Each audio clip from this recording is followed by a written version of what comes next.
अस्सलाम वालेकुम, आप देख रहे हैं दुनिया न्यूज़ HD। मैं हूँ उसामा गयूर अख्तर। हेडलाइंस आपने जानी। बुलेटिन के आगाज़ में आपको बताएं कि MQM की राबिता कमेटी के वफ़द ने खालिद मकबूल सिद्दीकी की सरबराही में गवर्नर सिंध कामरान टेसूरी से मुलाकात की।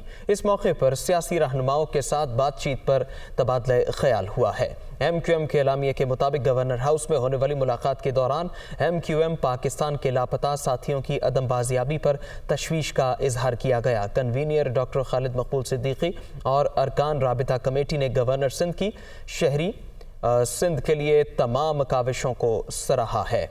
इस अज़्म का इयादा किया गया कि MQM पाकिस्तान गरीब और मुतवस्सित तबके की महरूमियों के इजाले की कोशिशें जारी रखेगी। MQM ने पीपल्स पार्टी और मुस्लिम लीग नून के साथ मुआहदों पर अमल दरामद में ताख़ीर पर तशवीश का इजहार किया और कहा, हमारे दरवाजे सब जमातों के लिए खुले हुए हैं। खालिद मकबूल सिद्दीकी ने मुलाकात में तयशुदा एलामिये की तौसीक भी की है। मार्च अप्रैल में इंतखाबात की पेशगोई करने वाले इमरान खान मायूस होने लगे। कहते हैं हुकूमत से ज़्यादा पीछे बैठे लोगों का इलेक्शन के लिए राज़ी होना ज़रूरी है। अभी इलेक्शन होता नज़र नहीं आ रहा। टेक्नोक्रेट हुकूमत लाने का शोशा छोड़ा जा रहा है। लाहौर से लियाकत अली रिपोर्ट करेंगे। चेयरमैन तहरीक इंसाफ इमरान खान से लाहौर प्रेस क्लब के 9 मुंतखब ओहदेदारों की मुलाकात। इमरान खान ने 9 मुंतखब ओहदेदारों को कामयाबी पर मुबारकबाद दी। चेयरमैन तहरीक इंसाफ ने इस मौका पर मुल्की सियासी मामलात पर खुलकर गुफ्तगू की। बोले, टेक्नोक्रेट हुकूमत लाने का शोशा छोड़ा जा रहा है। हुकूमत से ज्यादा पीछे बैठे लोगों का इलेक्शन के लिए राजी होना जरूरी है। अगर आइंदा इंतखाबात में कोई पॉलिटिकल इंजीनियरिंग की गई तो नताइज अच्छे नहीं होंगे। उन्होंने कहा कि मशरकी पाकिस्तान में सबसे बड़ी जमात का मैंडेट तस्लीम नहीं किया गया था। मुझे इलेक्शन होते नजर नहीं आ रहे। इमरान खान का कहना था कि इस वक्त इस्टेब्लिशमेंट के साथ कोई राब्ता नहीं है। मुस्लिम लीग नून और पीपल्स पार्टी के मफादात बैरून मुल्क हैं। जब दो खानदानों के मफादात पाकिस्तान से नहीं तो उनसे मिसाके मईशत कैसे करें। इमरान खान का कहना था कि मुल्क पर कब्जा ग्रुप का राज है और जंगल का कानून है। बिलावल भुट्टो ने कहा है कि इमरान खान का इलेक्शन का बयानिया ये है कि फ़ौज उनकी मदद करे और इदारे PTI की टाइगर फोर्स बनकर काम करें। इमरान खान के सहूलतकार एक इदारे से ख़त्म हो गए। इलेक्शन वक्त पर होंगे तो इमरान खान के सहूलतकार किसी इदारे में नहीं रहेंगे। वो लाड़काना में मीडिया से गुफ्तगू कर रहे थे। आपको याद होगा कि जब मुशर्रफ साहब को निकाला गया तो वो भी बहुत दावे करते थे कि पता नहीं क्या इनकलाब लेकर आएगा, और अब मुझे पता नहीं है वो कहाँ है, क्या हो रहा है, वो तो भूल के हम माजी का हिस्सा। तो वैसे ही जो मुशर्रफ के बाक़ियात हैं, जो इमरान खान साहब हैं, जो या जो भी उनके साथी हैं, अगर वो जमहूरियत के साथ नहीं देंगे, अगर वो जमहूरियत की तरक्की के साथ नहीं देंगे और उनका इलेक्शन का बयानिया ये होगा कि फ़ौज मेरा मदद करे, कि इदारे हमारे पाकिस्तान के इदारे, हर पाकिस्तानी के इदारे वो PTI का टाइगर फोर्स बन के काम करे। 6 महीने से सिर्फ वज़ीर आज़म नहीं रहा, उसको हम आइन तोड़ के ज़बरदस्ती उसको फिर से वज़ीर आज़म बनाए, वो बैक डोर से एक बार फिर वज़ीर आज़म बन सके। वैसे एक और साजिश इसमें है। खान साहब का ज़िद पहले ये था कि जब तक उनके सहूलतकार इस्टेब्लिशमेंट में मौजूद हैं, उनके दौरान, उनका अपने कुर्सी पे बैठने के दौरान फौरी इलेक्शंस हो ताकि कोई गलत फ़ायदा उसको मिले। एक इदारा से, इस्टेब्लिशमेंट से तो उनके सहूलतकार हट के, शायद दूसरे इदारे में उनके सहूलतकार अभी तक बैठे हैं। अगर इलेक्शंस टाइम पे होंगे तो फिर इमरान का सहूलतकार किसी भी इदारा में नहीं रहेगा। इलेक्शंस तो आइन के मुताबिक और कानून के मुताबिक पार्लियामान का एक टर्म है और पार्लियामान टर्म पूरा करता है और फिर इलेक्शंस होते हैं। PTI रहनुमा फवाद चौधरी का कहना है कि उनकी जमात टेक्नोक्रेट हुकूमत को कबूल नहीं करेगी। इस तजर्बे का अब मुल्क मुतहमिल नहीं हो सकता। PTI टेक्नोक्रेट हुकूमत की भरपूर मुखालफत करेगी। वो इस्लामाबाद में प्रेस कॉन्फ्रेंस कर रहे थे। तजर्बों के हम मज़ीद मुतहम्मिल नहीं हो सकते। टेक्नोक्रेटिक गवर्नमेंट का हम भरपूर मुज़ाहमत करेंगे। हम आइन से बाहर जाने की भरपूर मुज़ाहमत करेंगे। किसी तौर के ऊपर हमें आइन से मावरा सिस्टम जो है वो मंजूर नहीं है। ये कहना कि अब शहबाज शरीफ और इनकी हुकूमत नहीं चल रही तो हम अमेरिका से या कहीं से कोई टेक्नोक्रेट इंपोर्ट करके यहाँ पे लगा दें, ये अनइलेक्टेड लोगों को सोचना होगा कि पाकिस्तान के अवाम के जो फ़ैसले हैं उनके सामने आपको सर तस्लीम खम करना होगा। आप मुझे बताइए कि आप अमेरिका से एक बरामद दरामद करेंगे टेक्नोक्रेट, आप उसको यहाँ पे बिठा देंगे, वो कोई फ़ैसला लेगा, उसके ऊपर तनकीद होगी, जलसे जुलूस निकलेंगे, वो तो जूते छोड़ के भाग जाएगा यहाँ से। पाकिस्तान के मसले ऐसे नहीं हैं कि यहाँ पे कोई इम्पोर्टेड टेक्नोक्रेट आके जो है वो इसको सॉल्व करना शुरू कर दे। सीधी बात है, आपको इलेक्शन करवाने पड़ेंगे। वज़ीर-ए-आज़म शहबाज शरीफ की ज़ेर सदारत वफाकी काबीना का इजलास हुआ। इजलास में दहशतगर्दी के हालिया वाक़यात की मज़म्मत की गई। तवानाई बचत के हवाले से वज़ीर-ए-आज़म ने कहा कि ईंधन के दरामदी बिल में कमी के लिए तवानाई बचत प्लान पर अमल दरामद और मुतबादिल तवानाई का इस्तेमाल नागुज़ीर है। जावेद हुसैन रिपोर्ट करेंगे। Army chief general Syed Asim Munir की ज़ेर सदारत कोर कमांडर्स कॉन्फ्रेंस हुई। कॉन्फ्रेंस के शुरका ने इस आज़म का इजहार किया कि दहशतगर्दों के खिलाफ जंग बिला तफरीक जारी रहेगी और इस लानत को जड़ से ख़त्म किया जाएगा।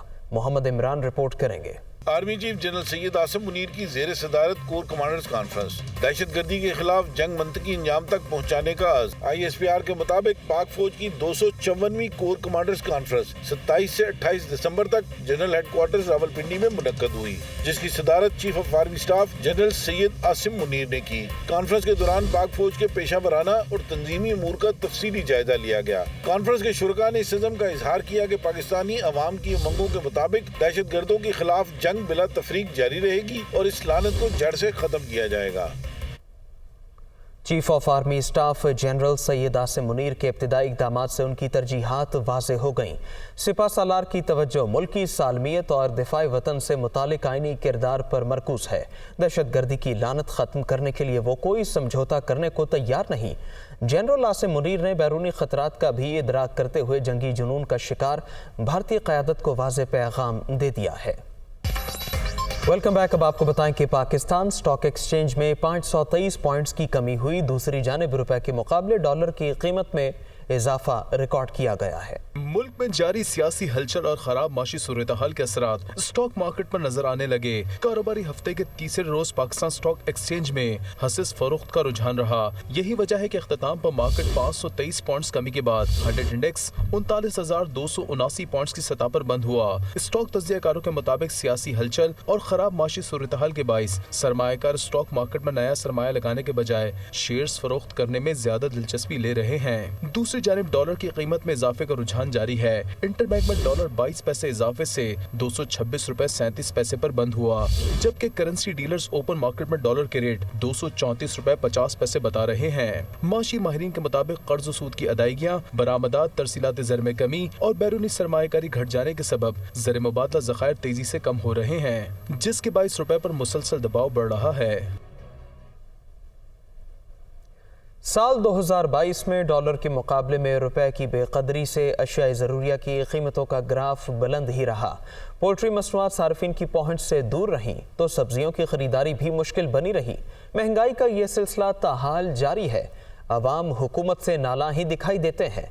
अब्दुल कादिर रिपोर्ट करेंगे। महंगाई का तूफान, अवाम साल भर रहे परेशान, अशियाए ज़रूरिया के दाम बेलगाम ही रहे और महंगाई में इजाफे का तसलसल ताहाल जारी है। पोल्ट्री मसनूआत की खरीदारी अवाम की जेबों पर भारी रही। जनवरी 2022 में फार्मी अंडे 172 रुपए दर्जन थे, जो कि दिसंबर 2022 तक 282 रुपए फी दर्जन की सतह पर पहुंच गए। ब्रायलर गोश्त जनवरी 2022 में 270 रुपए फी किलो था, जो दिसंबर 2022 तक 425 रुपए से तजावज कर गया। फार्मी अंडे 110 रुपए फी दर्जन और ब्रायलर गोश्त 155 रुपए फी किलो तक महंगा हुआ। टमाटर जनवरी 2022 में 48 रुपए फी किलो थे, जो दिसंबर तक 250 रुपए फी किलो फरोख्त होते रहे। प्याज ने 32 रुपए से छलांग लगाई और साल भर में 260 रुपए फी किलो तक जा पहुँचे। लहसुन 1 जनवरी को 280 रुपए फी किलो था, जो 160 रुपए महंगा होकर 440 रुपए फी किलो हो गया। अदरक 280 रुपए था, जो कि 170 रुपए महंगा होकर 450 रुपए फी किलो तक जा पहुंचा। सैलाब के बायस प्याज और टमाटर की फसल मुतासर हुई और गैर मामूली किल्लत पैदा हुई, जबकि लहसुन और अदरक दरामद किए जाते हैं और डॉलर महंगा होने से ये भी कुव्वत खरीद से बाहर हो गए। महंगाई है, हर आदमी परेशान है,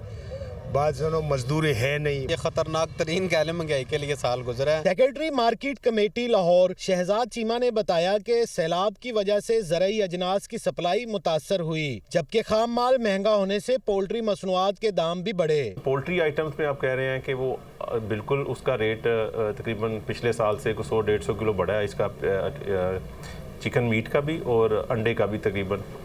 تو اس کی بیسک وجہ یہی ہے کہ ان کی جو انپٹس ہیں، کاسٹ ہے، جیسے فیڈ ہے، یہ چیزیں ساری مہنگی ہو گئی ہیں. صدر انجمن تاجران سبز منڈی لاہور محمد اعجاز چودھری نے کہا کہ جب بجلی، پیٹرولیم مصنوعات اور ڈالر کی قیمتیں بڑھیں گی تو اشیاء ضروریہ کے نرخوں میں بھی اضافہ ہوگا. ڈیزل جب مہنگا ہوگا تو اجناس مہنگی ہوگی. جنہوں نے اپنے کنٹینر چلوانے ہیں، جنہوں نے وہاں پہ جا کے پورٹ پہ دے کے ڈالر تو اپنا سامان ریسیو کرنا ہے، تو بیچارے ڈالر ہی نہیں ان کو مل رہا تو وہ کیا کریں گے. اشیاء ضروریہ کی قیمتوں میں اضافے سے عوام کے ساتھ ساتھ ان کاروباری سیکٹر سے وابستہ تاجر بھی متاثر ہو رہے ہیں. وجہ کچھ بھی ہو، 2022 عوام کے لیے مہنگائی کا سال ثابت ہوا. دیکھنا یہ کہ 2023 میں حکومت ان وجوہات پر قابو پانے میں کامیاب ہوگی یا قیمتوں میں اضافے کا سلسلہ نئے سرے سے شروع ہوگا. کیمرہ مین فیصل رحمان کے ساتھ عبد القادر، دنیا نیوز لاہور. فیصل آباد میں سیف سٹی منصوبہ 5 سال سے زیر تعمیر ہے. 2022 میں بھی فنڈز جاری نہ ہو سکے. منصوبہ مکمل نہ ہونے سے شہر میں جرائم پر قابو پانا مشکل ہو گیا. جرائم پیشہ ناصر بلا خوف و خطر کارروائیاں کرنے میں مصروف ہے. فیصل آباد سے عبد الباسط رپورٹ کریں گے. فیصل آباد سیف سٹی منصوبہ 5 سال بعد بھی ادھورا اور فنڈز کی کمی کا شکار ہے. 24 مئی 2017 کو منصوبے کا افتتاح ہوا. 19 کنال اراضی پر بننے والے منصوبے کے لیے 157 ملین سے زائد کی رقم مختص ہوئی. مدت تکمیل 1 سال تھی، لیکن صرف 80 ملین فنڈز خرچ ہوئے اور صرف بلڈنگ کا ڈھانچہ ہی بن پایا ہے. منصوبے کی تکمیل کے لیے بلڈنگ ڈپارٹمنٹ نے پنجاب حکومت سے مزید 73 ملین روپے مانگے. فنڈز جاری نہ ہونے کی وجہ سے منصوبے پر تعمیراتی کام جون 2018 میں روک دیا گیا. 4 منزلہ عمارت میں مانیٹرنگ روم بننا تھا، جس نے شہر میں 7000 کیمروں کی مدد سے نگرانی کا کام کرنا تھا. منصوبہ تاخیر کا شکار ہونے سے اس کی لاگت 40 ملین بڑھنے کا تخمینہ لگایا جا رہا ہے. نامکمل عمارت بھی موسمی حالات اور دیکھ بھال نہ ہونے کی وجہ سے کھنڈر بن رہی ہے. شہریوں کی جان و مال کو تحفظ کی فراہمی اور بڑھتی ہوئی جرائم کی وارداتوں کو کنٹرول کرنے کے لیے شروع کیا گیا سیف سٹی منصوبہ 5 سال گزرنے کے باوجود بھی مکمل نہ ہو سکا. اگر اس منصوبے کو بر وقت پائے تکمیل تک پہنچا دیا جاتا تو نہ صرف کرائم کو کنٹرول کیا جا سکتا تھا، بلکہ پولیس کی کارکردگی میں بھی بہتری ممکن تھی. کیمرامین زبیر گھمن کے ساتھ عبد الباسط، دنیا نیوز، فیصل آباد. موبائل فون کا بڑھتا رجحان بڑوں کے مقابلے میں بچوں کے لیے زیادہ خطرناک ہے. گیمنگ سے صحت متاثر ہونے کا خدشہ بڑھ گیا. نظریں کمزور ہو سکتی ہیں، دماغ پر بھی اثر پڑتا ہے. ہمارے ہاں موسم کی صورتحال یہ ہے کہ کوئٹہ خوزدار، قلات اور گرد و نواح میں تیز ہواؤں کے ساتھ سرما کی پہلی بارش اور پہاڑوں پر برف باری کے بعد سردی کی شدت میں اضافہ ہو گیا ہے. موسم سرما کی صورتحال کے پیش نظر پی ڈی ایم اے میں ایمرجنسی نافذ کر دی گئی. محکمہ موسمیات کے مطابق کوئٹہ میں ہلکی بارش کے بعد مشرقی اور مغربی پہاڑوں پر برف باری شروع ہو گئی. آئندہ 24 گھنٹوں کے دوران زیارت کوئٹہ، پشین، قلعہ عبداللہ، قلعہ سیف اللہ میں مزید برف باری کا امکان ہے. وزیر اعلیٰ اور وزیر داخلہ کی ہدایت پر محکمہ پی ڈی ایم اے میں ایمرجنسی نافذ کر دی گئی. پی ڈی ایم اے کے ریسکیورز، سپورٹنگ سٹاف اور آفیسرز کو بھی ہر وقت دفتروں میں رہنے کا حکم دے دیا. اس کے ساتھ ہی نیوز اسٹوڈیو سے فی الوقت اتنا ہی. مزید خبروں اور اپڈیٹس کے لیے دیکھتے رہیے دنیا نیوز HD.